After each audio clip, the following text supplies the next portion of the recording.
जय हिंद दोस्तों, मैं शिव श्रीवास्तव बार फिर से आप लोगों का स्वागत करता हूं। आशा करता हूं आप लोग एकदम अच्छे होंगे और बहुत बेहतरीन तरीके से आप लोग आने वाले सभी एग्जामों की तैयारी कर रहे होंगे। चाहे एग्जाम कोई भी हो, अगर आपने उस लक्ष्य को पाला है तो उस पर हमेशा निरंतर आगे बढ़ते रहिए, क्योंकि हो सकता है कि लक्ष्य भी यही चाहे, जब तक ये मेहनत नहीं करेगा मैं इसे प्राप्त नहीं होऊंगा। तो उसी क्रम को बढ़ाते हुए आज मैं एसएससी एमटीएस के ऊपर बहुत दिनों बाद वीडियो लाया हूँ, क्योंकि फाइनल रिजल्ट आप लोगों का आने वाला है। और इस बीच आप लोगों को कमेंट आ रहे थे कि फाइनल रिजल्ट में जो कट ऑफ जाएगी वो बता दीजिए। तो मैंने सोचा थोड़ा बहुत एनालिसिस करता हूँ और थोड़ा बहुत बैक डाटा देखता हूँ, उसके बाद मैं कट ऑफ लेकर आता हूँ। तो फाइनल रॉ मार्क्स लेकर मैं आप लोगों के समझ आ चुका हूँ, जो फाइनल रिजल्ट में आप लोगों को शो होने वाली है। ठीक है, तो बिना किसी देरी की वीडियो शुरू करते हैं और आगे की चर्चाएं करते हैं। वैकेंसीज कहाँ कहाँ इंक्रीज हुई, कितनी इंक्रीज हुई, सारी चीजें मैं बताऊंगा।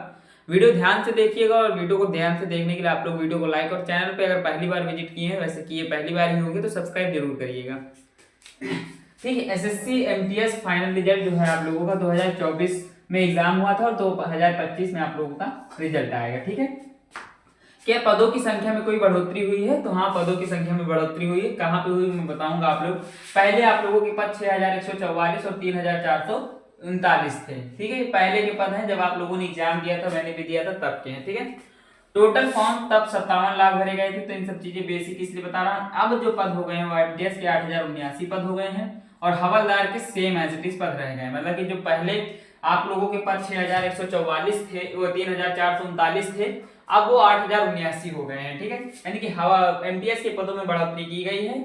और फाइनल रिजल्ट जो है 16 मार्च को आने की उम्मीद दिख रही है लगभग। और ये कह सकता हूँ कि 15 मार्च से लेकर 20 मार्च के बीच में आपका रिजल्ट आ जाएगा। 20 मार्च, ठीक है, तो ये चीज याद रखना कि 15 से 20 मार्च के बीच में आपका रिजल्ट आएगा। होली के बाद ही अब रिजल्ट आने वाला, उससे पहले नहीं आने वाला। ठीक है, एमटीएस के बारे में अगर मैं बात करूं तो लो कट ऑफ कहाँ की एमटीएस में लो कट ऑफ है और हवलदार के पोस्टों में हाई कट ऑफ जाएगी। क्यों जाएगी आपको पता है कि पद अब बढ़ गए हैं एमटीएस के, तो कट ऑफ में डिक्रीजमेंट होगा। ठीक है, डिक्रीजमेंट होगा। लेकिन हवलदार के पदों में कोई बढ़ोतरी नहीं हुई, इसलिए इसके cut off as it is होंगे और इसके कट ऑफ कम होंगे। ठीक, कहीं -2 हो जाएगा, कहीं -3 हो जाएगा, क्योंकि जब पद कम होते हैं तो कट ऑफ कम होती है, वो पद ज्यादा होते हैं तो कट ऑफ कम होती है। ठीक है, फिजिकल हो चुका है आप लोगों को पता है, फिजिकल की डेटें आ चुकी थी, आप लोगों ने दे दिया है। बहुत से लोगों ने उसमें कैंडिडेट्स ने लगभग 30% कैंडिडेट्स ऐसे थे जिन्होंने फिजिकल का एग्जामिनेशन छोड़ा है। और मैंने उनको समझाया भी था फिजिकल होने से पहले कि एग्जाम ना छोड़िए, लेकिन जो डाटा निकल के आया उसमें यही दिक्कत आ रहा है कि लगभग 30% कैंडिडेट ने फिजिकल छोड़ दिया है। ठीक है, तो जिन्होंने नहीं छोड़ा उनके लिए फायदा है, लेकिन जो छोड़ दिए हैं कोई नहीं, आगे बहुत से आप लोगों के पास ऑप्शन होंगे जिन पर आप अमल कर सकते हैं।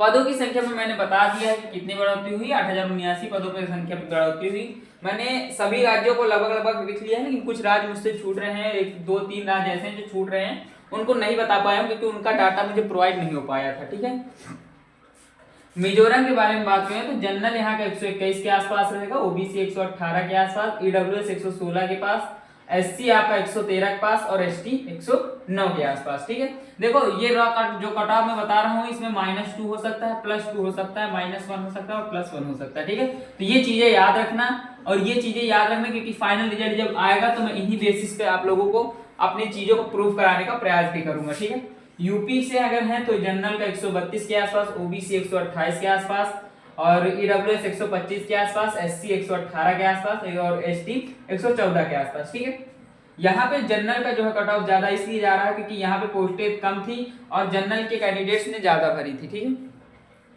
राजस्थान के बारे में बात करूं तो general 128, OBC 125, EWS 122, SC 115, ST 110। Uttarakhand के बारे में बात करूं तो general 127, OBC 124, EWS 120, SC 114, ST 110। Jharkhand के बारे में बात करूं तो जनरल 124, ओबीसी 122 और ईडब्ल्यूएस 118, एससी 112 और एसटी 108। छत्तीसगढ़ आता है आप लोगों का। छत्तीसगढ़ के बारे में अगर मैं बात करूं जनरल 126, ओबीसी 123, ईडब्ल्यूएस 120, एससी 116 और एसटी 112। ठीक है, हरियाणा के बारे में बात करूं तो जनरल 123, ओबीसी 120, ईडब्ल्यूएस 117, एससी 116 और आप लोगों का एसटी आएगा 107। ठीक है, पंजाब के बारे में बात करूं तो general 122, OBC 118, EWS 116, SC 110, ST 106। Himachal Pradesh के बारे में बात करूं तो जनरल 123, ओबीसी 120, ईडब्ल्यूएस 117 और आप लोगों का एससी आता है 113, एसटी 109। ठीक है, उसके बाद आप लोगों का बिहार आता है, बिहार जनरल में 134। ठीक है, यूपी और बिहार जो है यहाँ पे जनरल की कट ऑफ बहुत हाई जाने वाली है, क्योंकि दोनों ही जोनों में, बिहार में और यूपी में दोनों ही कैंडिडेट्स ने बहुत ज्यादा फॉर्म भरे थे जनरल में। ठीक है, बिहार 124, क्योंकि आपको पता है कि इस साल 2024 में सबसे ज्यादा फॉर्म एमटीएस के लिए ही भरे गए थे, 57 लाख। तो ये फॉर्मों की संख्या ही बता रहे हैं कि कट ऑफ कितनी हाई जाएगी, क्योंकि इसमें से मात्र और मात्र 28 लाख ने एग्जाम दिया था, फिर भी बहुत ज्यादा हुआ था। ठीक हो, बिहार 124 और ओबीसी 130, ईडब्ल्यूएस 128, एससी 126 और एसटी 118। ठीक है, उसके बाद आप लोगों को गुजरात आता है, गुजरात 100 जनरल में 123, ओबीसी 120, ईडब्ल्यूएस 118, एससी 113 और एसटी 100। महाराष्ट्र के बारे में बात करें तो जनरल 125, ओबीसी 122, ईडब्ल्यूएस 120 और आपका एससी आता है 115, एसटी 110। कर्नाटक के बारे में बात करूं तो जनरल 120, ओबीसी 122 और ईडब्ल्यूएस 120, एससी आप लोगों का आएगा 104, एसटी 110, वो 114। ठीक है, ये चीज आ रही है 114 है।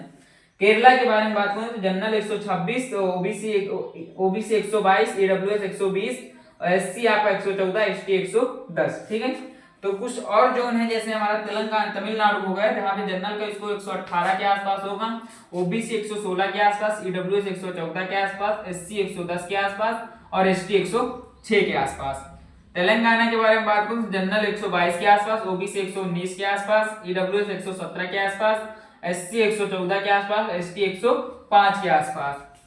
आंध्र प्रदेश के बारे में बात करूं तो जनरल 122 के आसपास, ओबीसी 119 के आसपास, ईडब्ल्यूएस 118 के आसपास, एससी 114 के आसपास, एसटी 109 के आसपास।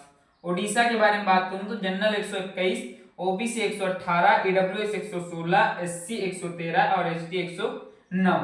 वेस्ट बंगाल के बारे में बात करूं तो जनरल 124, ओबीसी 121, ईडब्ल्यूएस 119, एससी 115 और एसटी 111। मैंने आप लोगों को बताया है शुरुआत में ही कि -2 +2 -1 +1 कर लीजिएगा, और यहाँ पे इन जोनों के लिए आप +3 भी कर सकते हैं और -3 भी कर सकते हैं, कोई दिक्कत नहीं है। ठीक है, तो क्योंकि इन जोनों के इसलिए मैंने अलग रखा कि यहाँ पे -3 के आसपास का स्कोर मुझे देखने को मिलेगा। गोवा के बारे में बात करूं general 116, OBC 114, EWS 112, SC 108, ST 106। ठीक है, आप लोगों को रिजल्ट डेट भी मैंने लगभग बता दी है और रिजल्ट उसी के आसपास आएगा। मैंने कहा है आप लोगों से कि 15 मार्च से लेकर 20 मार्च के बीच में आपका रिजल्ट आएगा। हो सकता है किन्हीं कारणों के बस ये डेटें एक्सपेंड भी हो, लेकिन उम्मीद 99% है कि रिजल्ट इसी बीच में आ जाएगा। किसी भी दिन आ सकता है, 16 को आ सकता है, 17 को आ सकता है या फिर 20 को भी आ सकता है। ठीक है, अगर आएगा तो शाम के टाइम ही आएगा, सुबह नहीं आएगा, क्योंकि सुबह उस हिसाब से अभी तक कोई रिजल्ट इन्होंने जारी नहीं किया है। शाम 7 के आसपास आएगा, अगर आएगा तो वो तो आप लोगों को मैं बता ही दूंगा व्हाट्सएप चैनल के माध्यम से, फिर आप लोगों को पोस्ट डाल दूंगा, उसकी दिक्कत नहीं है।